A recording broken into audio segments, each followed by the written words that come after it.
Episode തുടങ്ങുമ്പോൾ കാണിക്കുന്നത് ഹീജുവിന്റെ കുട്ടിക്കാലത്ത് അവളും ഇനയും ഇനയുടെ ബ്രദറും ഒക്കെ കൂടി ഒരു അമ്യൂസ്മെന്റ് പാർക്കിൽ പോയിട്ട് തിരികെ വരുന്നതാണ്. ഇനി ഒരിക്കൽ കൂടി അവിടെ പോകണം എന്നൊക്കെ അവർ സന്തോഷത്തോടെ പരസ്പരം പറഞ്ഞുകൊണ്ടിരിക്കുന്ന സമയത്താണ് അവർ സഞ്ചരിച്ചിരുന്ന കാറിലേക്ക് ഒരു ലോറി പാഞ്ഞു കയറിയത്.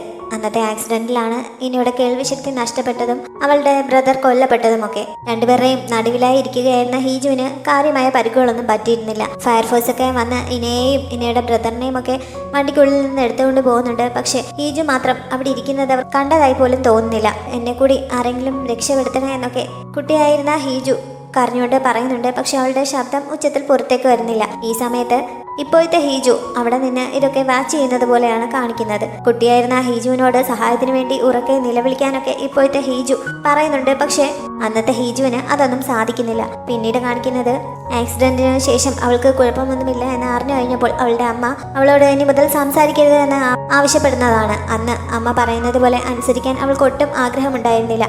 ഇപ്പോഴത്തെ ഹീജു അവിടെയും ചെന്ന് നിന്നുകൊണ്ട് നിനക്കിതിന് താല്പര്യമില്ല, നീ ഇത് അനുസരിക്കാൻ തയ്യാറല്ല എന്ന് അമ്മയോട് പറയാൻ കുട്ടിയായിരുന്ന ഹീജുവിനെ ഉപദേശിക്കുന്നുണ്ട്. പക്ഷേ അപ്പോഴും അവൾക്ക് അതിന് സാധിക്കുന്നില്ല.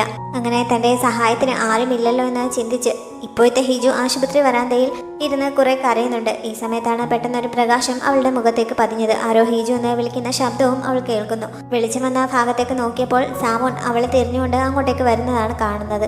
അവളുടെ പേര് ഉറക്കെ വിളിച്ചുകൊണ്ടാണ് അവൻ അങ്ങോട്ടേക്ക് വന്നുകൊണ്ടിരിക്കുന്നത്. അധികം വൈകാതെ അവൻ അവളെ കാണുന്നു. വീഴ്ചയുടെ ആഘാതത്തിൽ ഏകദേശം അബോധാവസ്ഥയിലായി തുടങ്ങിയ ഹീജുവിന്റെ തോന്നലുകളായിരുന്നു കുറച്ചു മുമ്പ് കണ്ടതെല്ലാം.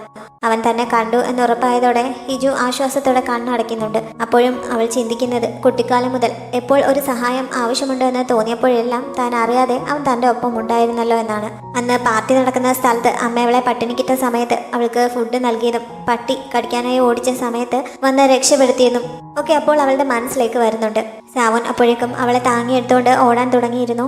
ഞാൻ വാക്കുകൾ കൊണ്ട് ഒന്നും നിന്നെ അറിയിച്ചില്ലെങ്കിലും സഹായത്തിന് വേണ്ടി കരഞ്ഞു വിളിച്ചില്ലെങ്കിൽ പോലും നീ എല്ലാ തവണയും എൻ്റെ ആവശ്യങ്ങൾ അറിഞ്ഞു കണ്ട് എന്നെ സഹായിച്ചിട്ടുണ്ട്. നീ അന്ന് എന്നെ ഇഷ്ടമാണ് എന്ന് പറഞ്ഞ സമയത്ത് എനിക്കും തിരിച്ച് അതേപോലെ തന്നെയാണ് ഫീൽ ചെയ്യുന്നത് എന്ന് എനിക്ക് നിന്നോട് പറയാൻ പറ്റിയില്ലല്ലോ. എന്തുകൊണ്ടാണ് എനിക്കത് പറയാൻ കഴിയാത്തത് എന്നൊക്കെ അവൾ ഈ അബോധാവസ്ഥയിൽ കിടന്ന് ചിന്തിക്കുന്നുണ്ട്. ഇപ്പോൾ അവൾ ഹോസ്പിറ്റൽ ബെഡിലാണ്. ഇതൊക്കെ ഓർത്തുകൊണ്ട് ഇപ്പോഴും അവളുടെ കണ്ണ് നിറഞ്ഞൊഴുകുന്നുണ്ട്. അവളുടെ തൊട്ടടുത്ത് തന്നെ ഇരിപ്പുണ്ടായിരുന്ന സാമോൻ അവൾ കരയുന്നത് കണ്ട് കണ്ണുനീർ തുടച്ചു കൊടുക്കുന്നുണ്ട്. അവൾ ചെറുതായി കണ്ണ് തുറക്കാൻ ശ്രമിക്കുന്നത് കണ്ട് അവൻ അവളെ വിളിക്കാൻ തുടങ്ങുന്നു. അവൾ നല്ലതുപോലെ കണ്ണ് തുറന്നു കഴിഞ്ഞപ്പോൾ ഡോക്ടറെ വിളിക്കാമെന്ന് പറഞ്ഞ് അവൻ എഴുന്നേറ്റ് പോകാൻ തുടങ്ങുന്നുണ്ട്. പക്ഷെ അവൾ പെട്ടെന്ന് അവൻ്റെ കയ്യിൽ പിടിച്ച് നിർത്തിയിട്ട് പോവരുതെന്ന് പറയുന്നു. 20 വർഷമായിട്ടുള്ള തൻ്റെ മൗനം അവസാനിപ്പിച്ച് അവൾ തന്നോട് സംസാരിക്കാൻ തുടങ്ങിയത് കേട്ട് സാമോൻ ശരിക്കും വിശ്വാസം വരാത്തതുപോലെ അവളെ നോക്കുന്നു. പോവരുതെന്ന് അവൾ വീണ്ടും പറയുന്നുണ്ട്. അങ്ങനെ അവൻ അവളുടെ അടുത്തിരുന്ന് സമാധാനിപ്പിക്കുന്നു. ഈ ഒരു അവസരത്തിലാണെങ്കിൽ പോലും അവൾ സംസാരിച്ചു തുടങ്ങിയതിൽ അവന് സന്തോഷമുണ്ട്. സാമോന്റെ ഓഫീസിൽ നിന്ന് എല്ലാവരും കൂടി ഇങ്ങനെ ഒരു ട്രിപ്പ് പോയ സമയത്ത് ആക്സിഡന്റ് ഉണ്ടായതിനെ പറ്റി അവന്റെ അച്ഛനും അറിയുന്നു. ഇലക്ഷൻ ക്യാമ്പയിൻ നടന്നുകൊണ്ടിരിക്കുന്ന ഈ സമയത്ത് ഇങ്ങനെ ഒരു സംഭവം നടക്കുന്നത് തൻ്റെ ക്യാമ്പയിനെ നെഗറ്റീവായി ബാധിക്കും. അതുകൊണ്ട് ഈ ന്യൂസ് അധികം പുറത്തേക്ക് വിടാതെ എത്രയും പെട്ടെന്ന് അത് കൺട്രോൾ ചെയ്യാനൊക്കെയാണ് അയാൾ ആദ്യം അസിസ്റ്റന്റിന് നിർദ്ദേശം നൽകിയത്. അപ്പോഴാണ് അസിസ്റ്റന്റ് ഈ ന്യൂസിനെ നമുക്ക് പ്രയോജനപ്പെടുത്തുന്ന രീതിയിൽ വളച്ചൊടിച്ചാലോ എന്നൊരു ഐഡിയ അയാൾക്ക് നൽകിയത്. അതായത് ഇങ്ങനെ ഒരു അപകടം നടന്നതല്ല, മനഃപൂർവ്വം തൻ്റെ മകന് നേരെ ഒരു ആക്രമണം ഉണ്ടായതാണ് എന്ന് വരുത്തി തീർക്കാനാണ് അയാൾ ഉദ്ദേശിക്കുന്നത്. അസിസ്റ്റന്റിന്റെ ആ നിർദ്ദേശം അയാൾക്ക് ശരിക്കും ഇഷ്ടപ്പെടുന്നതിനാൽ അതിനു വേണ്ടിയിട്ടുള്ള സ്ക്രിപ്റ്റ് റെഡിയാക്കാൻ അയാൾ ഓർഡർ നൽകുന്നുണ്ട്. ഹീജു ഉണർന്നതോടെ വീഴ്ചയിൽ അവൾക്ക് എന്തെങ്കിലും ഗുരുതരമായ പരിക്കുകൾ പറ്റിയിട്ടുണ്ടോ എന്നറിയാൻ വേണ്ടി അവൾക്ക് കുറേ ടെസ്റ്റുകളൊക്കെ നടത്തുന്നുണ്ട്. ഇതിനൊക്കെ പോകുന്ന സമയത്തെല്ലാം അവൾ ചിന്തിച്ചത് സാമോണിനെ പറ്റിയായിരുന്നു. എന്തായാലും അവനെ വിളിക്കുന്നത് താനാണ് എന്ന് അവന് മനസ്സിലായി കാണണം. ഇത്രയൊക്കെ സംഭവിച്ചിട്ടും അത് തിരിച്ചറിയാതിരിക്കാൻ അവൻ പൊട്ടൊന്നുമല്ലല്ലോ. ഇനിയിപ്പോൾ ഏത് രീതിയിലായിരിക്കും അവൻ തന്നോട് റിയാക്ട് ചെയ്യാൻ പോകുന്നത്. പക്ഷെ ഇതുവരെയായിട്ടും അവൻ ഈ സത്യങ്ങളൊക്കെ തിരിച്ചറിഞ്ഞതിൻ്റെ യാതൊരു ലക്ഷണങ്ങളും കാണിച്ചില്ലല്ലോ. ഇനി ഞാൻ പേഷ്യൻ്റ് ആയതുകൊണ്ടായിരിക്കുമോ എൻ്റെ അസുഖമൊക്കെ മാറിക്കഴിയുമ്പോൾ എന്നെ ഉപേക്ഷിക്കാനായിരിക്കുമോ അവൻ്റെ പ്ലാൻ എന്നൊക്കെ അവൾ പലതും ചിന്തിച്ചു കൂട്ടുന്നുണ്ട്. അവൾക്ക് ബോധമില്ലാതിരുന്ന സമയത്ത് തന്നെ സാമോൻ ആ ഫോൺ അവളുടെ കയ്യിൽ നിന്നെടുത്ത് അത് ചെക്ക് ചെയ്യാനായി ദോജയെ ഏൽപ്പിച്ചിരുന്നു. ഇപ്പോൾ അവനത് തിരികെ കൊണ്ടുവന്നിരിക്കുകയാണ്. ആക്സിഡന്റ് നടന്ന സ്ഥലത്ത് CCTV ഒന്നും ഇല്ലായിരുന്നെങ്കിലും അങ്ങോട്ടേക്ക് പോകുന്ന വഴിയിലൊക്കെ കുറെ CCTVകൾ ഉണ്ടായിരുന്നു. അതൊക്കെ ചെക്ക് ചെയ്തിട്ട് ആരായിരിക്കും ഇത് ചെയ്തത് എന്ന് ഐഡന്റിഫൈ ചെയ്യാനുള്ള ശ്രമത്തിലാണ് പോലീസ്. ഇപ്പോൾ ഹീജുവിന്റെ കണ്ടീഷൻ എങ്ങനെയുണ്ട് എന്നും ദോജെ ചോദിക്കുന്നു. അവൾക്ക് ബോധം വീണുവെന്ന് സാമോൻ പറഞ്ഞപ്പോൾ പോലീസ് അവളെ ചോദ്യം ചെയ്യാനായി വെയിറ്റ് ചെയ്തുകൊണ്ടിരിക്കുകയാണ് എന്ന് ദോജെ അറിയിക്കുന്നു. തൽക്കാലം അവൾക്ക് ബോധം വീണു എന്നുള്ള വിവരം പോലീസിനോട് പറയണ്ട. അവളുടെ ഐഡന്റിറ്റിയെ പറ്റിയും പുറത്താരും അറിയാൻ പാടില്ല. അവൻ എന്നെ തള്ളിയിടാനായിരുന്നിരിക്കണം ഉദ്ദേശിച്ചിരുന്നത്, അബദ്ധത്തിൽ ആള് മാറിപ്പോയതായിരിക്കണം എന്നൊക്കെ സാമോൻ ദോജയോട് പറയുന്നു. അതിനുശേഷമാണ് ഫോണിനെ പറ്റി ചോദിക്കുന്നത്. ഹാക്കിങ്ങിന് വേണ്ടിയിട്ടുള്ള ഒരു പ്രോഗ്രാമാണ് ഫോണിൽ ഇൻസ്റ്റാൾ ചെയ്തിരിക്കുന്നത്. അതിന്റെ സഹായത്തോടെ ശരിക്കും ശരിക്കുള്ള കിഡ്നാപ്പറുടെ ലൊക്കേഷൻ കണ്ടെത്താൻ കഴിഞ്ഞേക്കും എന്ന് ദോജെ അവനോട് പറയുന്നു. അതിന് 2-3 ദിവസം കൂടി വേണ്ടി വന്നേക്കുമെന്നും അവൻ അറിയിക്കുന്നുണ്ട്. സാവോൺ ഫോൺ തിരികെ ഹിജുവിന്റെ ബാഗിൽ കൊണ്ടുവച്ച ശേഷമാണ് ഹിജു ടെസ്റ്റ് ഒക്കെ കഴിഞ്ഞ റൂമിലേക്ക് എത്തിയത്. അവളെ കൂട്ടിക്കൊണ്ടുവന്ന നഴ്സിനെ പറഞ്ഞയച്ച ശേഷം, നീ ഇപ്പോൾ എന്താണ് എന്നോടൊന്നും മിണ്ടാത്തത്? ഇനി മിണ്ടാതിരിക്കാൻ തന്നെയാണ് നിന്റെ ഉദ്ദേശം എന്നൊക്കെ ചോദിച്ചുകൊണ്ട് സാവൻ അവളുടെ അടുത്തേക്ക് ചെല്ലുന്നു. ഹിജു അതിനൊന്നും മറുപടി പറയുന്നില്ല. അവൻ അവളെ വീൽ ചെയറിൽ നിന്ന് പൊക്കിയെടുത്ത് ബെഡിനടുത്തേക്ക് കൊണ്ടുപോകുന്നു. ബെഡിലേക്ക് കിടത്തുന്നതിന് മുമ്പ്, ഇങ്ങനെ നിന്റെ നെഞ്ചിട്ട് പറയുന്നത് എനിക്ക് ശരിക്കും ഇഷ്ടപ്പെടുന്നുണ്ട് എന്ന് കൂടി പറഞ്ഞിട്ടാണ് അവൻ അവളെ അങ്ങോട്ടേക്ക് കിടത്തിയത്. അവളുടെ കാലിൽ നിന്ന് ചെരുപ്പുരി താഴിട്ട ശേഷം പുതപ്പൊക്കെ നന്നായി പുതപ്പിച്ചു കൊടുത്ത് അവൻ അവളുടെ അടുത്തിരിക്കുന്നു. ഹിജു എന്ത് അവനോട് സംസാരിച്ചു തുടങ്ങണം എന്നറിയാതെ ആകെ കൺഫ്യൂഷനായി ഇരിക്കുകയാണ്. നീ വിഷമിക്കേണ്ട കാര്യമില്ല, നിനക്ക് സംസാരിക്കാൻ കഴിയുമെന്ന് എനിക്ക് നേരത്തെ തന്നെ അറിയാമായിരുന്നു. അത് മാത്രമല്ല, നിന്നെക്കുറിച്ച് നീ വിചാരിക്കുന്നതിനേക്കാൾ കൂടുതൽ കാര്യങ്ങൾ എനിക്കറിയാം, പ്രത്യേകിച്ച് ആ 406-നെ പറ്റി. അങ്ങനെ പറഞ്ഞപ്പോൾ ഹിജു ശരിക്കും പേടിക്കുന്നുണ്ട്. കാരണം കിഡ്നാപ്പർ ആണ് എന്ന രീതിയിൽ അവൾ അവനെ വിളിക്കുന്ന സമയത്ത് അവൻ അവളെ വിളിച്ചുകൊണ്ടിരുന്ന പേരാണത്. ആ കോൾ ചെല്ലുന്ന ആദ്യത്തെ 3 നമ്പറാണത്. അതുകൊണ്ട് തന്നെ താനാണ് ഈ 406 എന്ന് അവൻ അറിയാമോ എന്ന് അവൾ ഒരു നിമിഷം പേടിക്കുന്നുണ്ട്. അതുകൊണ്ട് തന്നെ സാമോൻ പെട്ടെന്ന് വിഷയം മാറ്റുന്നു. അവനാണ് എനിക്ക് നിന്റെ ലൊക്കേഷൻ പറഞ്ഞു തന്നത്. അതുകൊണ്ട് തന്നെ അവനോട് ക്ഷമിക്കണോ വേണ്ടേ, അവനെ പോലീസിൽ ഏൽപ്പിക്കണോ അതോ വെറുതെ വിടണോ എന്നൊക്കെ അറിയാതെ ഞാൻ ആകെ കൺഫ്യൂഷനിലാണ് എന്നൊക്കെ അവൻ പറയുന്നു. ഇത് കേട്ടപ്പോൾ ഹിജു സത്യമെല്ലാം തുറന്ന് പറയാമെന്ന് വിചാരിച്ച് അതിനുവേണ്ടി തുടങ്ങിയതാണ്.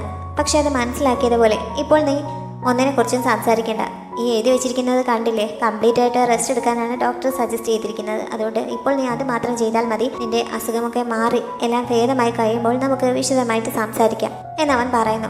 ജോലിയുടെ കാര്യം എങ്ങനെയാണ് എന്ന് അവൾ ചോദിക്കുന്നുണ്ട്. സിക്ക് ലീവ് എടുത്താൽ മതി എന്ന് സാവൻ പറയുന്നു. അവൾ നേരത്തെ ഉപയോഗിച്ചുകൊണ്ടിരുന്ന ഫോൺ വീഴ്ചയുടെ ആഘാതത്തിൽ നശിച്ചു പോയിരുന്നല്ലോ. അതുകൊണ്ട് അവൾക്ക് ഉപയോഗിക്കാൻ വേണ്ടി അവൻ തൽക്കാലം മറ്റൊരു ഫോൺ നൽകുന്നുണ്ട്. അവന് കുറച്ച് സമയം പുറത്തെവിടെ പോകണം, എന്തെങ്കിലും ആവശ്യമുണ്ടെങ്കിൽ ആ ഫോണിൽ നിന്ന് തന്നെ വിളിച്ചാൽ മതി എന്നൊക്കെ അവൻ അവളെ പറഞ്ഞ് ഏൽപ്പിക്കുന്നു. അതിന് മറുപടിയായിട്ട് അവൾ തല ഉലുക്കുകയാണ് ചെയ്തത്. പക്ഷെ വാ തുറന്ന് എന്തെങ്കിലും പറയാൻ അവൻ പറയുന്നതിനാൽ അവൾ ഓക്കെ പറയുന്നുണ്ട്.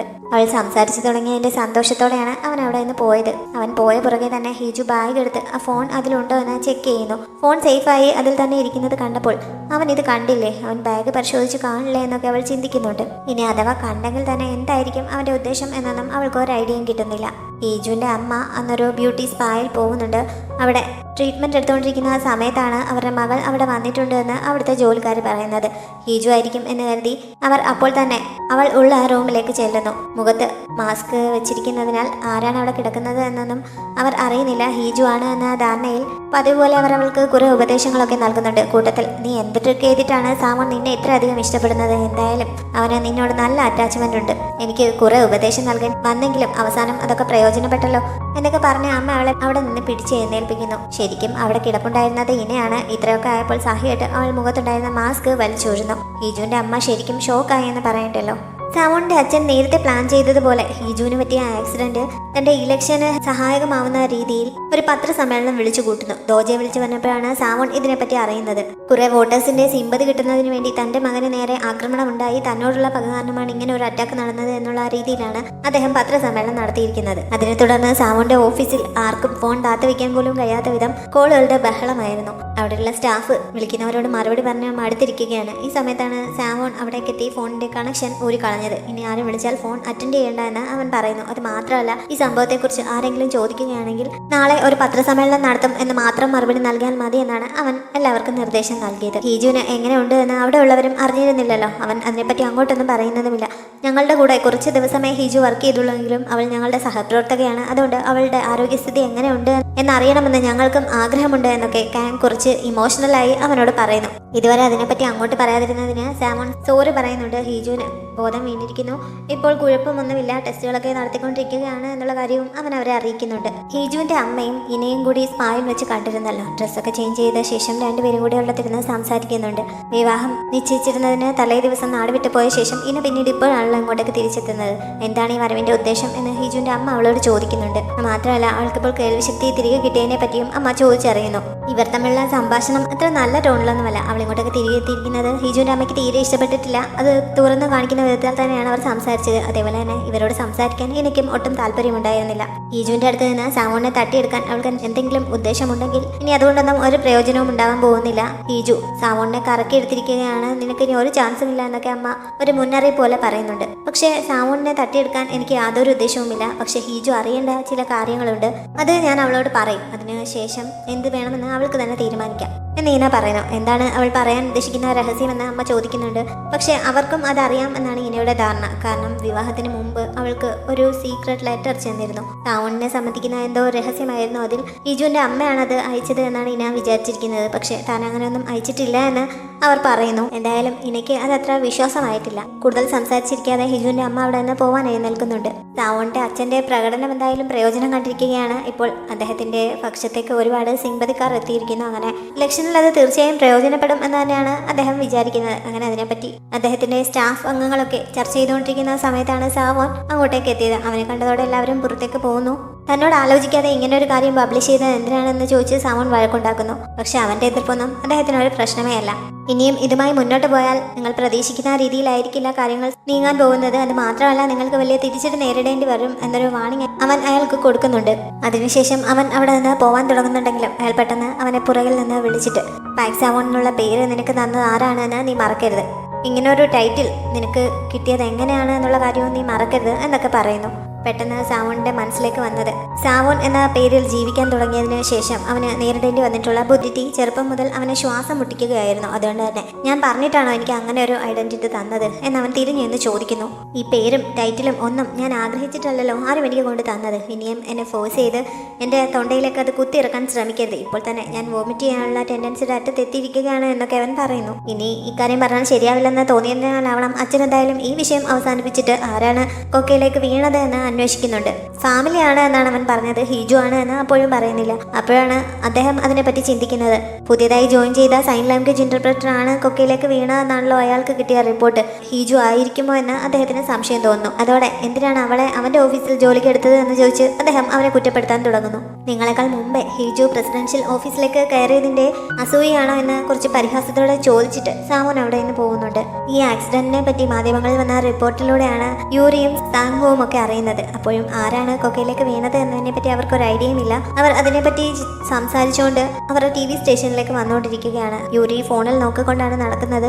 റിവോൾവിംഗ് ഡോറിനടുത്തെത്തിയപ്പോൾ അവൾ ഫോണിലെ ശ്രദ്ധ കാരണം അറിയാതെ നിന്നു പോകുന്നു. ഡോർ വന്ന ആളുടെ ദേഹത്ത് ഇരിക്കേണ്ടതായിരുന്നു. സാങ്കു പെട്ടെന്ന് അവളെ പൊക്കിയെടുത്ത് മാറ്റി നിർത്തുന്നുണ്ട്. അവരുടെ ഫസ്റ്റ് മീറ്റിംഗ് ടൈമിലും ഇതേപോലെ മറിഞ്ഞു വീഴാൻ തുടങ്ങിയപ്പോൾ അവനൊരു ഹീറോയിസം കാണിച്ചിരുന്നല്ലോ. ഇപ്പോൾ വീണ്ടും അതേപോലെ ഒന്ന് കാണിച്ചതിനാൽ യൂരി കുറച്ച് ആരാധനയോടെ അവനെ നോക്കുന്നുണ്ട്. അവൻ പക്ഷെ അവളധികം ശ്രദ്ധിക്കാതെ അകത്തേക്ക് കയറി പോകുന്നു. ബാക്കി ടീമംഗങ്ങൾക്കൊപ്പം ഇരുന്ന് ഓർഫനേജിലെ മിസ്സിംഗ് കേസുമായി ബന്ധപ്പെട്ട കാര്യങ്ങൾ അവർ ചർച്ച ചെയ്യുന്നുണ്ട്. അന്നത്തെ ആ ബംഗ്ലാവിന്റെ ഓണർ ആരാണ് എന്നുള്ള കാര്യം സാങ്കുവിന് വലിയ ഐഡിയ ഇല്ല. ഡോക്യുമെന്റ്സിലൊക്കെയുള്ള ആളിനെ പറ്റി അന്വേഷിച്ചപ്പോൾ ടാക്സ് ആയിട്ടും മറ്റും അയാൾ ഗവൺമെന്റിനും കുറെ തുക നൽകാനുണ്ട് എന്നാണ് അറിഞ്ഞത്. അതുകൊണ്ട് ഗവൺമെന്റും അയാളെ അന്വേഷിച്ചുകൊണ്ടിരിക്കുകയാണ്. പക്ഷെ ഇപ്പോൾ എവിടെയാണ് എന്നും ആർക്കും അറിയില്ല എന്നൊക്കെയാണ് ഇതുവരെ കിട്ടിയിരിക്കുന്ന വിവരങ്ങൾ എന്നൊക്കെ യൂരി അവരെ അറിയിക്കുന്നു. അന്ന് മിസ്സിംഗ് ആയ കുട്ടികളുടെ കൂട്ടത്തിലെ ഇരട്ട സഹോദരനെ കണ്ടെത്താനുള്ള ശ്രമവും പല വഴിക്കായി നടന്നുകൊണ്ടിരിക്കുകയാണ്. ആശുപത്രിയിലായിരുന്ന ഹീജു ഈ സമയം കൊക്കയിലേക്ക് ആരോ തന്നെ തള്ളിയിടുന്നത് സ്വപ്നം കണ്ട് ഞെട്ടി ഉണരുന്നുണ്ട്. അന്ന് ആ തള്ളിയിട്ട ആളുടെ മുഖം അവൾ കണ്ടിട്ടുണ്ടായിരുന്നില്ല. ആരായിരിക്കും അത് ചെയ്തത്? ആ കിഡ്നാപ്പർ ആയിരിക്കുമോ എന്നൊക്കെ അവൾ ചിന്തിക്കുന്നു. ഈ സമയത്താണ് ഞാൻ അങ്ങോട്ടേക്ക് വന്നുകൊണ്ടിരിക്കുകയാണ്, നിനക്ക് എന്തെങ്കിലും വാങ്ങിക്കൊണ്ട് വരണോ എന്ന് ചോദിച്ച് സാമാണ് അവൾക്ക് മെസ്സേജ് അയച്ചത്. കഴിക്കാൻ എന്തെങ്കിലും വാങ്ങിക്കുന്ന കാര്യമാണ് അവൻ ചോദിച്ചത്. അതുകൊണ്ട് അവൾക്ക് ഇഷ്ടമുള്ള ഒരു ഫുഡ് ഐറ്റം പറഞ്ഞപ്പോൾ അത് സ്പൈസിയാണ്, ഇപ്പോഴത്തെ കണ്ടീഷനിൽ അത് കഴിക്കാൻ പറ്റില്ല എന്നവൻ പറയുന്നു. അപ്പോൾ പിന്നെ അവൾ വേറൊന്ന് പറയുന്നു. അപ്പോൾ അത് സ്വീറ്റിയാണ്, അതുകൊണ്ട് അതും കഴിക്കാൻ പറ്റില്ല എന്ന് അവൻ പറയുന്നുണ്ട്. എങ്കിൽ പിന്നെ ഫ്രൈഡ് ചിക്കൻ മേടിക്കാൻ അവൾ പറഞ്ഞപ്പോൾ അത് നല്ല ഗ്രീസിയാണ്, അതുകൊണ്ട് അതും വേണ്ട എന്ന് അവൻ പറയുന്നു. ഇങ്ങനെ എല്ലാം വേണ്ടെന്ന് പറയാനാണെങ്കിൽ പിന്നെ എന്തിനാണ് ചോദിക്കുന്നത് എന്ന് അവൾ വിചാരിക്കുന്നുണ്ട്. പിന്നെ അവൻ ഇഷ്ടമുള്ളത് എന്തെങ്കിലും വാങ്ങിക്കട്ടെ എന്ന് കരുതി എപ്പോഴാണ് അവൻ വരുന്നത് എന്ന് അവൾ അന്വേഷിക്കുന്നു. അവൻ ഈ സമയം ഡ്രൈവിംഗിലായിരുന്നു. അധികം വൈകാതെ ഹോസ്പിറ്റലിലേക്ക് എത്തുന്നുണ്ട്. വീട്ടിൽ പോയി അവളുടെ കുറേ ഡ്രസ്സൊക്കെ എടുത്തുകൊണ്ടായിരുന്നു അവൻ വന്നിരുന്നത്. ഇപ്പോഴത്തെ കണ്ടീഷനിൽ ഫ്രൂട്ട്സ് ആണ് കഴിക്കാൻ നല്ലതെന്ന് പറഞ്ഞാൽ കുറച്ച് ഫ്രൂട്ട്സും വാങ്ങിക്കൊണ്ട് വന്നിരുന്നു. പക്ഷെ അത് കഴുകാതെ കഴിക്കാൻ പറ്റില്ല എന്ന് അവൾ പറയുന്നുണ്ട്. ഞാൻ തന്നെ അത് ചെയ്യണമെന്ന് അവൻ ചോദിക്കുന്ന അവസാനം അവൻ തന്നെ അത് വാഷ് ചെയ്തുകൊണ്ട് വരുന്നു. അത് അവളുടെ മുന്നിൽ കൊണ്ടുവച്ച ശേഷം അവൻ ബാഗിൽ നിന്ന് അവന്റെ കുറേ സാധനങ്ങളൊക്കെ എടുത്ത് പുറത്ത് വെക്കുന്നുണ്ട്. അതൊക്കെ കണ്ടപ്പോൾ ഇതൊക്കെ എന്തിനാണ് ഇങ്ങോട്ടേക്ക് കൊണ്ടുവന്നത് എന്ന് അവൾ അന്വേഷിക്കുന്നു. പിന്നെ എനിക്ക് ഫ്രഷ് ആവാൻ കുറച്ച് സാധനങ്ങളൊക്കെ വേണ്ടേ എന്ന് അവൻ അവൻ പറഞ്ഞപ്പോഴാണ് അവനും അവിടെ സ്റ്റേ ചെയ്യാൻ പോവുകയാണ് എന്ന് അവൾ അറിയുന്നത്.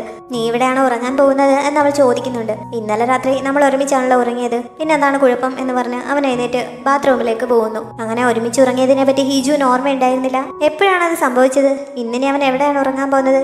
ഇവിടാണോ അതോ അവിടെയാണോ അതോ ഇനി കട്ടിൽ എനിക്കൊപ്പമാണോ എന്നൊക്കെ അവൾ ചിന്തിക്കുന്നു. ബാത്റൂമിലെ പൈപ്പ് തുറക്കുന്ന ശബ്ദം കേട്ടപ്പോൾ അവനിപ്പോൾ കുളിക്കാൻ പോവുകയാണോ എന്നവൾ ആദ്യം വെപ്രാളപ്പെടുന്നുണ്ട്. പിന്നെ അവൻ കുളിച്ചാൽ എനിക്ക് എന്താണെന്ന് വിചാരിച്ച് സമാധാനിക്കാൻ ശ്രമിക്കുന്നു. ഈ സമയത്താണ് അവൻ പുറത്തേക്ക് ഇറങ്ങി വന്നിട്ട് അവളോട് തലമുടിയൊക്കെ ഒന്ന് വാഷ് ചെയ്യാമെന്ന് പറഞ്ഞത്. അങ്ങനെ അവൻ തന്നെ അവളെ വാഷ്റൂമിലേക്ക് കൊണ്ടുപോയി തലയൊക്കെ കഴുകി കൊടുക്കുന്നു. വെള്ളത്തിന്റെ ചൂട് എങ്ങനെയുണ്ട്, കംഫർട്ടബിൾ ആണോ എന്നൊക്കെ ചോദിച്ച് വളരെ കെയറിങ്ങോടെയാണ് അവൻ തല തേച്ച് കഴുകിക്കൊണ്ടിരിക്കുന്നത്. അതിനുശേഷം ഡ്രയർ ഉപയോഗിച്ച് അവൻ തന്നെ മുടി ഉണക്കിയും കൊടുക്കുന്നുണ്ട്.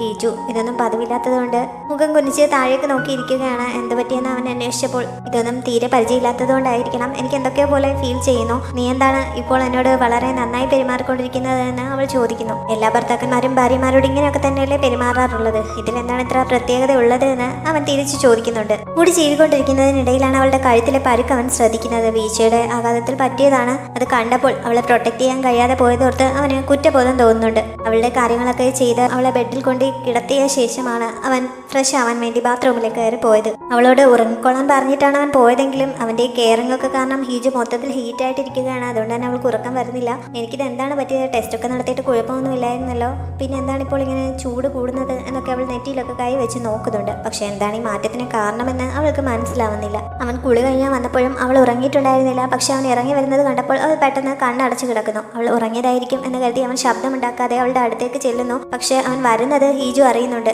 എന്താണ് അവന്റെ ഉദ്ദേശം എന്ന് മനസ്സിലാവാതെ അവൾ ആകെ ടെൻഷൻ അടിക്കുന്നുണ്ട്.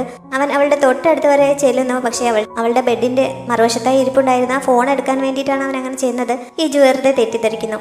അങ്ങനെ അവൾ പെട്ടെന്ന് കണ്ണ് തുറന്ന് നോക്കുന്നുണ്ട്. അപ്പോഴാണ് അവൾ ഉറങ്ങിയിട്ടില്ല എന്ന് അവൻ അറിയുന്നത്.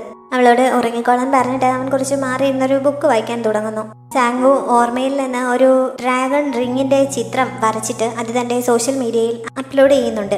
ആ ചിത്രത്തിൽ കാണുന്നത് പോലെയുള്ള റിങ്ങിനെ പറ്റി ആർക്കെങ്കിലും എന്തെങ്കിലും ഇൻഫർമേഷൻ ഉണ്ടെങ്കിൽ കോണ്ടാക്ട് ചെയ്യണം എന്ന് അവൻ ഒരു റിക്വസ്റ്റ് നൽകുക കൂടി ചെയ്യുന്നു. ആ ഓർഫനേജിലെ ഇരട്ട സഹോദരനെ കണ്ടുപിടിക്കാനുള്ള ശ്രമത്തിലാണ് അവൻ. ഹീജു അങ്ങനെ കിടന്ന് മയങ്ങിപ്പോയിരുന്നു. കുറെ കഴിഞ്ഞ് അവൾ ഉണർന്ന് നോക്കിയപ്പോൾ സാമോൻ മുറിയിലുണ്ടായിരുന്നില്ല. അവൾ ഫോൺ എടുത്ത് അവന്റെ ഫോണിലേക്ക് വിളിക്കുന്നുണ്ടെങ്കിലും അവൻ കട്ട് ചെയ്യുന്നു. ഞാനൊരു കോൾ വെയിറ്റ് ചെയ്തിരിക്കുകയാണ്, നീ ഉറങ്ങിക്കോളാൻ പറഞ്ഞ് ഉടൻ തന്നെ അവൾക്കൊരു മെസ്സേജ് അയക്കുകയും ചെയ്യുന്നു. അപ്പോഴാണ് അവൾ സമയം ശ്രദ്ധിക്കുന്നത്. 10 മണിയായിരിക്കുന്നു. മറ്റേ ഫോണിൽ നിന്നുള്ള തന്റെ കോൾ തന്നെയാണ് അവൻ വെയിറ്റ് ചെയ്യുന്നത് എന്ന് അവൾക്ക് മനസ്സിലാവുന്നതിനാൽ ആ ഫോൺ എടുത്ത് അവൾ അവനെ വിളിക്കുന്നു. സാവോൻ ആശുപത്രിക്ക് പുറത്ത് ഒരിടത്ത് അവളുടെ കോൾ വെയിറ്റ് ചെയ്തിരിക്കുകയായിരുന്നു. ഇപ്പോഴും അവളാണ് വിളിക്കുന്നതെന്ന് അറിയാവുന്ന രീതിയിൽ അവൻ സംസാരിക്കുന്നില്ല, മറിച്ച് ഇങ്ങനെ ഒരു കോളിന് വേണ്ടി വെയിറ്റ് ചെയ്തിരിക്കുകയായിരുന്നു. ഇപ്പോൾ വിളിക്കുന്ന ആളുടെ ശബ്ദം കേട്ടില്ലെങ്കിൽ ഉറക്കം വരില്ല എന്ന അവസ്ഥയിലേക്ക് എത്തിയിരിക്കുകയാണ് കാര്യങ്ങൾ എന്നൊക്കെയാണ് അവൻ പറഞ്ഞത്. ഇപ്പോഴെങ്കിലും ഹീജു അവനോട് സത്യം പറഞ്ഞാലോ എന്ന് ആലോചിച്ചതാണ്. അതിനുവേണ്ടി അവൾ ഒരു ചെറിയ ശ്രമവും നടത്തി നോക്കുന്നു. പക്ഷെ അത് മനസ്സിലായതുപോലെ അവൻ പെട്ടെന്ന് അവളെ കവർ ചെയ്ത് സംസാരിക്കുന്നുണ്ട്. നിന്നെക്കുറിച്ച് നീ വിചാരിക്കുന്നതിനേക്കാൾ കൂടുതൽ കാര്യങ്ങൾ എനിക്കറിയാം. നിന്റെ ഏകദേശം പ്രായവും നീ ഒരു പെണ്ണാണ് എന്നുള്ള കാര്യവും ഒക്കെ ഞാൻ ഇതിനകം മനസ്സിലാക്കിയിട്ടുണ്ട്.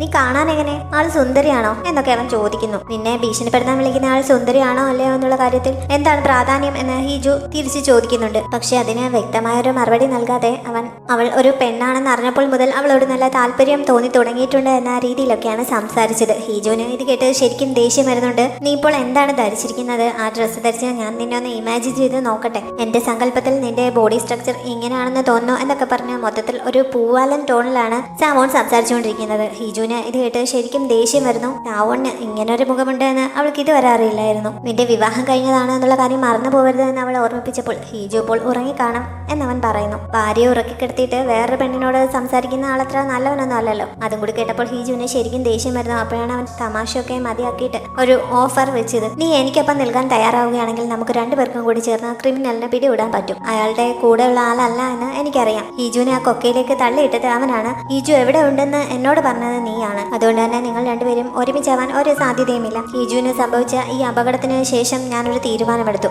ഞാനും ഹീജുവും ഇതിലൂടെ അനുഭവിച്ച വേദനയുടെ 100 ഇരട്ടി അവനെ കൊണ്ട് ഞാൻ അനുഭവിപ്പിക്കും. അതുകൊണ്ട് നിനക്കറിയാവുന്ന കാര്യങ്ങളെല്ലാം എന്നോട് പറയണം എന്ന് സാമോൻ അവളോട് പറയുന്നു. അടുത്ത ദിവസം സാമോന്റെ ഓഫീസിൽ നിന്ന് കഴിഞ്ഞ ദിവസം നടന്ന അപകടത്തെ പറ്റിയുള്ള ഒഫീഷ്യൽ റിപ്പോർട്ട് മാധ്യമങ്ങൾക്ക് നൽകുന്നു. ബ്രേക്കിംഗ് ന്യൂസ് ആയിട്ടാണ് അത് പബ്ലിഷ് ചെയ്തത്. ഹീജു ഹോസ്പിറ്റലിലെ ടിവിയിലൂടെ ആ ന്യൂസ് കാണുന്നുണ്ട്. കഴിഞ്ഞ 2 ആഴ്ചകളായിട്ട് സാമോണിന് ഭീഷണി കോളുകൾ വന്നുകൊണ്ടിരിക്കുകയാണ്. വിളിച്ചുകൊണ്ടിരുന്ന ആൾ അവനെ ബ്ലാക്ക്മെയിൽ ചെയ്യാൻ ശ്രമിച്ചുകൊണ്ടിരിക്കുകയായിരുന്നു. അതിന്റെ ഭാഗമായിട്ട് നടന്ന ആക്രമണമാണിത്. അല്ലാതെ പ്രസിഡന്റിന്റെ ഇലക്ഷൻ ക്യാമ്പയിനുമായിട്ട് ഇതിന് യാതൊരു ബന്ധവുമില്ല. അതുകൊണ്ട് ആ രീതിയിലുള്ള ചർച്ചകളൊന്നും മുന്നോട്ട് കൊണ്ടുപോകരുത് എന്നൊക്കെയുള്ള കാര്യങ്ങളായിരുന്നു സാമോൺ നൽകിയ റിപ്പോർട്ടിൽ ഉണ്ടായിരുന്നത്. അത് മാത്രമല്ല, തന്നെ ഭീഷണിപ്പെടുത്തുന്ന ആളിന്റെ ഒരു രേഖാചിത്രവും അവൻ പുറത്തുവിടുന്നുണ്ട്. ഹീജു നൽകിയ വിവരങ്ങളിൽ നിന്നാണ് അങ്ങനെ ഒരു ചിത്രം അവൻ തയ്യാറാക്കിയത്. കഴിഞ്ഞ ദിവസം ഫോണിലൂടെ അവളോട് അവനെപ്പറ്റി എന്തൊക്കെ അറിയാം എന്ന് അവൻ ചോദിച്ചിരുന്നല്ലോ. ഹീജു തനിക്ക് മനസ്സിലായ കാര്യങ്ങളൊക്കെ അവന് പറഞ്ഞു കൊടുത്തിരുന്നു. അന്ന് കിഡ്നാപ്പറുടെ ശരിക്കുള്ള മുഖം മുഴുവനായി അവൾക്ക് കാണാൻ സാധിച്ചിരുന്നില്ലെങ്കിലും കണ്ണുകൾ അവൾ വ്യക്തമായി കണ്ടിരുന്നതാണല്ലോ. 2 കണ്ണിന്റെയും കൃഷ്ണമണി 2 കളറാണ് എന്നുള്ള കാര്യം അവൾ പ്രത്യേകം നോട്ട് ചെയ്തിരുന്നു. അതേപോലെ തന്നെ അയാളുടെ പെരുമാറ്റത്തിൽ നിന്ന് സ്വന്തമായി ആലോചിച്ച് എന്തെങ്കിലും പ്ലാൻ ചെയ്ത് നടപ്പിലാക്കാനുള്ള ശേഷിയൊന്നും അയാൾക്കുണ്ട് എന്ന് തോന്നുന്നില്ല. മറ്റാരോ കൂടി അയാളുടെ സഹായത്തിനുണ്ട് എന്നുള്ള സംശയവും അവൾ അവനോട് പറഞ്ഞിരുന്നു. അവൾ പറഞ്ഞു കൊടുത്ത ഡീറ്റെയിൽസിൽ നിന്നാണ് ഇപ്പോൾ ഈ ചിത്രം വരച്ചിരിക്കുന്നത്. ഏകദേശം ചിത്രത്തിന് കിഡ്നാപ്പറുമായി നല്ല സാമ്യമുണ്ട്. അതേപോലെ തന്നെ ഹീജു പറഞ്ഞതനുസരിച്ച് കിഡ്നാപ്പർക്ക് ഒരു കൂട്ടാളി കൂടി ഉണ്ടോ എന്ന സംശയം കൂടി സാമോൺ പോലീസിന് നൽകിയ മൊഴിയിൽ നൽകുന്നുണ്ട്. ന്യൂസ് പബ്ലിഷ് ആയതോടെ ഈ വാർത്ത സാങ്വവും കാണുന്നു. കിഡ്നാപ്പറെ കുറിച്ചുള്ള ഡീറ്റെയിൽസിന്റെ കൂട്ടത്തിൽ കൃഷ്ണമണി 2 നിറത്തിലാണ് എന്നുള്ള വിവരം കണ്ടപ്പോൾ അവൻ എന്തോ സ്ട്രൈക്ക് ചെയ്യുന്നുണ്ട്. അതേപോലെ തന്നെ ഈ ന്യൂസ് ടിവിയിലൂടെ കണ്ട് മറ്റൊരാളും ഷോക്ക് ആവുന്നതായി കാണിക്കുന്നുണ്ട്. അദ്ദേഹത്തിന് അവനുമായിട്ട് എന്താണ് കണക്ഷൻ എന്നൊന്നും ഇപ്പോൾ കാണിക്കുന്നില്ല. തന്നോട് ആലോചിക്കാതെ സാമോൺ ഇങ്ങനെ ഒരു നീക്കം നടത്തിയതിനെ പറ്റി അവന്റെ അച്ഛൻ അവനുമായി വഴക്കുണ്ടാക്കുന്നു. ഇങ്ങനെ ഒരു വാർത്ത പബ്ലിഷ് ചെയ്യുന്നതിന് മുമ്പ് ഉറപ്പായും തങ്ങളെ അറിയിക്കേണ്ടതായിരുന്നു എന്ന് പറഞ്ഞാണ് അദ്ദേഹം ബഹളം ഉണ്ടാക്കിക്കൊണ്ടിരിക്കുന്നത്. അമ്മയും അവിടെ ഉണ്ട്. ആ കിഡ്നാപ്പർ ആദ്യം ആക്രമിച്ചത് എന്നെ ആയിരുന്നില്ല, ഹീജുവിനെയാണ്. അത് മാത്രമല്ല, എന്നെ പറ്റിയിട്ടുള്ള വളരെ പേഴ്സണൽ ആയിട്ടുള്ള ഡീറ്റെയിൽസ് പോലും അവന് നന്നായി അറിയാം. നമ്മുടെ കുടുംബത്തിൽ മാത്രം അറിയാവുന്ന ചില രഹസ്യങ്ങളും അവന് അറിയാമായിരുന്നു. അതുകൊണ്ട് തന്നെ നിങ്ങൾ ആരെങ്കിലുമാണോ ഈ ആക്രമണത്തിന് പിന്നിലെന്ന് എനിക്ക് സംശയം തോന്നിയിരുന്നു. അതുകൊണ്ടാണ് നിങ്ങളോട് ഇതിനെപ്പറ്റി പറയാതിരുന്നത് എന്ന് സാമോൺ പറയുന്നു. തന്റെ ചിത്രം ടിവിയിലൊക്കെ വന്നത് കിഡ്നാപ്പറും കാണുന്നുണ്ട്. സത്യത്തിൽ ഇപ്പോൾ നടന്ന ഇൻസിഡന്റുമായിട്ട് അവന് യാതൊരു ബന്ധവും ഉണ്ടായിരുന്നില്ലല്ലോ. അതുകൊണ്ട് തന്നെ ഈ വാർത്ത കണ്ടപ്പോൾ അവൻ ആകെ വയലന്റ് ആവുന്നു. അതിനുശേഷം അവന്റെ മാസ്റ്റർക്ക് മെസ്സേജ് അയക്കാൻ തുടങ്ങുന്നുണ്ട്. അവളെ തള്ളിയിട്ടത് നീയല്ലേ, എന്നിട്ട് ചിത്രം വന്നത് എന്റെ അല്ലേ. ഇപ്പോൾ എനിക്ക് സ്വസ്ഥമായി പുറത്തിറങ്ങാൻ പറ്റാത്ത അവസ്ഥയായല്ലോ. നീ എന്തിനാണ് ഹീജുവിനെ കൊല്ലാൻ ശ്രമിച്ചത്? നമ്മുടെ ലക്ഷ്യം സാമോൻ ആയിരുന്നില്ലേ എന്നൊക്കെ അവൻ മെസ്സേജ് അയക്കുന്നുണ്ട്. ഹീജു ഇപ്പോൾ സാമോനെ ഡിവോഴ്സ് ചെയ്യാൻ ഒരുക്കമാണെന്ന് തോന്നുന്നില്ല എന്ന് മാസ്റ്റർ റിപ്ലൈ നൽകിയപ്പോൾ അതിനെന്താണ് എന്ന് അവൻ തിരിച്ചു ചോദിക്കുന്നു. വളരെ വേണ്ടപ്പെട്ട ഒരാളിനെ നഷ്ടപ്പെടുമ്പോഴുള്ള വേദന സാമോനും അറിയണമെന്ന് എനിക്ക് തോന്നി. അതിനു വേണ്ടിയിട്ടാണ് ഞാൻ ഇങ്ങനെ ചെയ്തത് എന്ന് മാസ്റ്റർ റിപ്ലൈ നൽകുന്നു. എന്നിട്ട് നിന്റെ ഉദ്ദേശം ലക്ഷ്യം കണ്ടില്ലല്ലോ, ഹീജു കൊല്ലപ്പെട്ടില്ലല്ലോ, അവൾ ഇപ്പോഴും ജീവനോടെ ഉണ്ടല്ലോ. ഇപ്പോൾ മൊത്തത്തിൽ നമ്മളാണ് പെട്ടിരിക്കുന്നത്, ശരിക്കും പറഞ്ഞാൽ ഞാനാണ് പെട്ടിരിക്കുന്നത് എന്നൊക്കെ പറഞ്ഞ കിഡ്നാപ്പർ ആകെ ദേഷ്യപ്പെടുന്നു. ആദ്യം നീ ഹീജുവിന്റെ കയ്യിലുള്ള ഫോൺ തിരികെ വാങ്ങിക്കാനാണ് മാസ്റ്റർ അവനപ്പോൾ ഓർഡർ നൽകിയത്. ഹീജുവിന്റെ രണ്ടാനച്ഛനും സാമോനെ വിളിപ്പിച്ചിട്ട് തന്നോട് ആലോചിക്കാതെ പത്രസമ്മേളനം നടത്തിയത് എന്തിനാണെന്ന് ചോദിച്ച് വഴക്ക് പറയുന്നുണ്ട്. പ്രശ്നങ്ങളൊക്കെ തുടങ്ങിയ സമയത്ത് അദ്ദേഹത്തെയും സംശയിച്ചിരുന്നതായി സാമോൻ പറയുന്നു. അദ്ദേഹം പിന്നെയും ഓരോന്നൊക്കെ പറയുന്നുണ്ടെങ്കിലും അവൻ കൂടുതൽ സമയം അവിടെ ഇരിക്കാനോ മറുപടി നൽകാനോ ഒന്നും തയ്യാറാവാതെ അവിടെ നിന്ന് പോകാൻ എഴുന്നേൽക്കുന്നുണ്ട്. അവൻ മറ്റേതോ പ്രശ്നം മറച്ചു വെക്കുന്നതിന് വേണ്ടിയിട്ടാണ് ഇപ്പോൾ ഇങ്ങനെ ഒരു പുതിയ പ്രശ്നം ഉണ്ടാക്കിയിരിക്കുന്നത് എന്നൊരു തോന്നൽ ഹീജുവിന്റെ അച്ഛൻ ഉണ്ടാവുന്നുണ്ട്. അദ്ദേഹം അത് ചോദിക്കുന്നുണ്ടെങ്കിലും അതിനും അവൻ മറുപടി നൽകുന്നില്ല.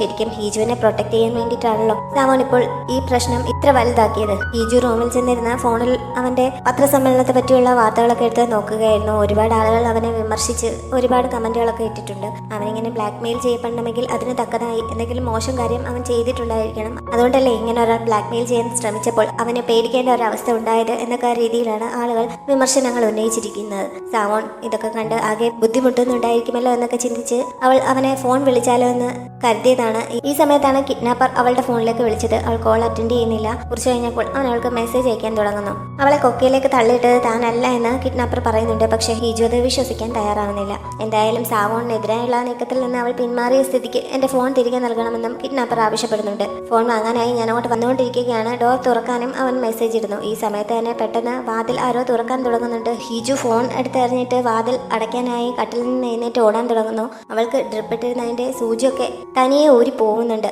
അതൊന്നും ശ്രദ്ധിക്കാതെ അവൾ ഓടിച്ചെന്ന് പേടിയോടെ വാതിൽ അടച്ചു പിടിക്കുന്നു. പുറത്തുണ്ടായിരുന്ന ആൾ ബലമായി അത് തുറക്കാൻ ശ്രമിച്ചുകൊണ്ടിരിക്കുകയാണ്. ഹീജു സർവ്വശക്തിയും എടുത്ത് അത് അടച്ച് ലോക്ക് ഇടുന്നു. എന്നിട്ട് അവിടെ ഇരുന്ന് കരയാൻ തുടങ്ങുന്നുണ്ട്. പുറത്തു നിൽക്കുന്ന ആൾ കുറേ സമയം വാതിൽ തട്ടുന്നു. അതിനുശേഷമാണ് അവളുടെ പേര് വിളിച്ചത്. അപ്പോഴാണ് പുറത്തുണ്ടത് സാമോൻ ആണ് എന്ന് അവൾ അറിയുന്നത്. പക്ഷെ അപ്പോഴും അവൾക്ക് എഴുന്നേറ്റ് വാതിൽ തുറക്കാൻ കഴിയുമായിരുന്നില്ല. അവസാനം അവൻ വാതിൽ തള്ളി തുറക്കുന്നു. അവളുടെ ഇരിപ്പ് കണ്ട് അവനും ശരിക്കും പേടിച്ചു പോകുന്നുണ്ട്. അവനെ കണ്ടതും അവൾ വേഗം ചാടി എഴുന്നേറ്റ് കെട്ടിപ്പിടിക്കുന്നു. എന്ത് പറ്റിയെന്ന് അവൻ ചോദിച്ചിട്ടൊന്നും അവൾക്ക് മറുപടി പറയാൻ സാധിക്കുന്നില്ല. ഈ സമയത്താണ് അവളുടെ കയ്യിൽ സൂചി കുത്തിയിരുന്നിടത്ത് നിന്ന് ബ്ലഡ് വരുന്നത് അവൻ കാണുന്നത്.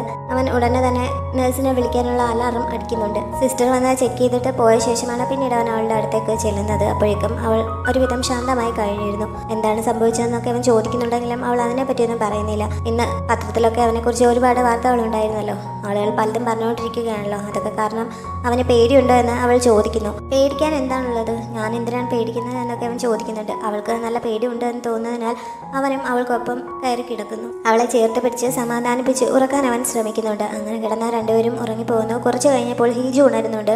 അവൻ അപ്പോഴും കണ്ണടച്ച് കിടക്കുകയാണ്. അവൻ ഉറക്കമാണ് എന്ന് കരുതി അവൾ ശബ്ദമുണ്ടാക്കാതെ എഴുന്നേറ്റ് മറ്റേ ഫോണും എടുത്തുകൊണ്ട് പുറത്തേക്ക് പോകുന്നുണ്ട്. 10 മണി ആവാറായിരുന്നു. അതുകൊണ്ട് അവന്റെ ഫോണിലേക്ക് വിളിക്കുന്നതിന് വേണ്ടി തന്നെയാണ് അവൾ പോയത്. സാവോൺ ശരിക്കും ഉറങ്ങിയിട്ടുണ്ടായിരുന്നില്ല. അതുകൊണ്ട് അവൾ പോകുന്നത് അവൻ അറിയുന്നുണ്ട്. ഹീജു ആശുപത്രിക്ക് പുറത്ത് പോയിരുന്ന അവന്റെ ഫോണിലേക്ക് വിളിക്കുന്നു. ഞാൻ ന്യൂസ് കണ്ടിരുന്നു. എന്നാണ് നീ എന്നെ കുറിച്ച് റിപ്പോർട്ട് ചെയ്യാൻ പോകുന്നത്? എപ്പോഴാണ് ഈ ഫോൺ വാങ്ങാനായി നീ വരുന്നത് എന്നൊക്കെ അവൾ ചോദിക്കുന്നു. ഫോൺ നൽകാൻ അവൾ തയ്യാറാണോ എന്ന് അവൻ ചോദിച്ചപ്പോൾ ആണ് എന്ന് അവൾ സമ്മതിക്കുന്നുണ്ട്. അയാളെ പിടിക്കുന്നതിന് ഏറ്റവും എളുപ്പം വഴി അതാണെന്ന് തോന്നുന്നുവെന്നും അവൾ പറയുന്നു. ഫോൺ എങ്ങനെ തരാനാണ് നീ ഉദ്ദേശിക്കുന്നത്? നേരിട്ട് തരാനാണോ? നീ എൻ്റെ അടുത്തേക്ക് വരാൻ തയ്യാറാണോ എന്നൊക്കെ അവൻ ചോദിച്ചപ്പോൾ ആണ് എന്ന് അവൾ സമ്മതിക്കുന്നുണ്ട്. അവൾ എല്ലാം തുറന്നു പറയാൻ തയ്യാറെടുക്കുകയാണ് എന്ന് സാവോണിന് മനസ്സിലാവുന്നു. ഇപ്പോൾ തന്നെ തമ്മിൽ കാണാമെന്നാണ് ഹീജു പറഞ്ഞത്. നിന്റെ അടുത്തേക്ക് ഞാൻ ഫോണുമായി വരാമെന്ന് പറഞ്ഞ് അവൾ കോൾ കട്ട് ചെയ്തിട്ട് റൂമിലേക്ക് ചെല്ലുന്നു. താനാണ് ഇത്രയും നാളും ഫോണിൽ വിളിച്ച് ബ്ലാക്ക്മെയിൽ ചെയ്തുകൊണ്ടിരുന്നത് എന്നറിയുമ്പോൾ അവന്റെ റിയാക്ഷൻ എന്തായിരിക്കും എന്നൊക്കെ ചിന്തിച്ച് ആകെ ടെൻഷൻ അടിച്ചാണ് ഹീജു മുറിയിലേക്ക് ചെന്നത്. പക്ഷെ അവൾ ചെല്ലുമ്പോൾ അവൻ റൂമിലുണ്ടായിരുന്നില്ല. അവൾ വീണ്ടും അവന്റെ ഫോണിലേക്ക് വിളിക്കുന്നു. നിന്നെ ഇവിടെ വെച്ച് മീറ്റ് ചെയ്യാൻ ഞാൻ ആഗ്രഹിക്കുന്നില്ല.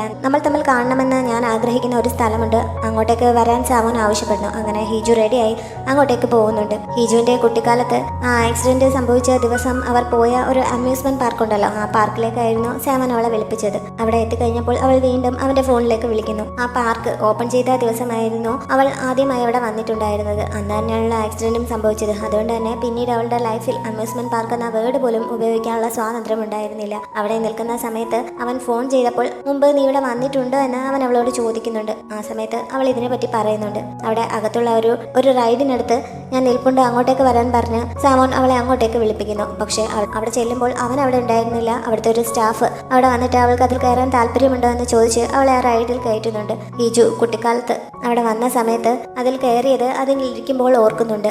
അന്നത്തേന് ശേഷം ഇന്നാണല്ലോ അവൾക്ക് ഇങ്ങോട്ടേക്ക് വരാൻ സാധിക്കുന്നത്. അതുകൊണ്ട് വീണ്ടും അതിൽ കയറാൻ പറ്റിയതിന്റെ സന്തോഷം അവൾക്കുണ്ട്. അതിൽ നിന്ന് ഇറങ്ങിക്കഴിഞ്ഞപ്പോൾ വീണ്ടും അവന്റെ ഫോണിലേക്ക് വിളിച്ചിട്ട് നീ ഇതുവരെ വന്നില്ലല്ലോ എന്ന് അവൾ ചോദിക്കുന്നുണ്ട്. ഈ സമയത്ത് ഞാൻ ഐസ്ക്രീം പാർലറിന് മുന്നിലുണ്ട് എന്ന് അവൻ പറയുന്നു. അങ്ങനെ അവൾ അങ്ങോട്ടേക്ക് ചെല്ലുന്നു. പക്ഷെ അവിടെയും അവൻ ഉണ്ടായിരുന്നില്ല.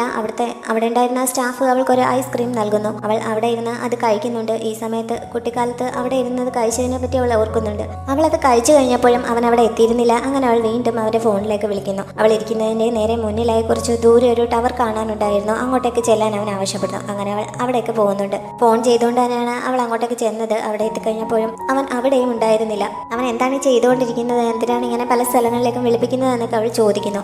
നിന്നെ ഒന്ന് റിലാക്സ് ചെയ്യുന്നതിന് വേണ്ടിയിട്ടാണ് ഞാൻ ഈ ശ്രമിച്ചുകൊണ്ടിരിക്കുന്നത്. ഞാനുമായി മീറ്റ് ചെയ്യുന്നതിൽ നീ നല്ല ടെൻഷൻ അടിക്കുന്നുണ്ടാവുമല്ലോ, അതൊന്ന് കുറയ്ക്കാമെന്ന് കരുതി എന്ന് അവൻ പറയുന്നു. നീ ഒരുപാട് പ്രതീക്ഷയിലൊന്നും വരണ്ട. എന്നെ കണ്ടു കഴിയുമ്പോൾ ചിലപ്പോൾ ഇനി ഒരിക്കലും തമ്മിൽ കാണരുതെന്ന് നീ ആഗ്രഹിച്ചു പോയേക്കും. നിനക്കിതൊരു ഷോക്കാവാൻ സാധ്യതയുണ്ട്. ചിലപ്പോൾ നീ നിരാശനാവാനും സാധ്യതയുണ്ട് എന്നൊക്കെ ഹീജു പറയുന്നു. എന്നെക്കുറിച്ച് ഓർത്താണോ നീ ഇപ്പോൾ വിഷമിക്കുന്നതെന്ന് അവൻ ചോദിച്ചപ്പോൾ നിന്നെക്കുറിച്ച് ഓർത്തല്ല, എന്നെക്കുറിച്ച് തന്നെ ഓർത്താണ് എന്ന് അവൾ പറയുന്നുണ്ട്. കാരണം മറ്റൊന്നുമല്ല, അവനിങ്ങനെ നിരാശനാവുന്നത് കാണുമ്പോൾ തനിക്ക് എത്രത്തോളം വിഷമം ഉണ്ടാവുമല്ലോ എന്നാണ് ഹീജു ചിന്തിക്കുന്നത്. നിന്നെക്കുറിച്ച് നീ വിചാരിക്കുന്നതിനേക്കാൾ കൂടുതൽ കാര്യങ്ങൾ എനിക്കറിയാമെന്ന് ഞാൻ മുമ്പ് തന്നെ നിന്നോട് പറഞ്ഞിട്ടുള്ളതാണ്. നീ അത് മറന്നുപോയോ എന്ന് സാമോൻ ചോദിക്കുന്നുണ്ട്.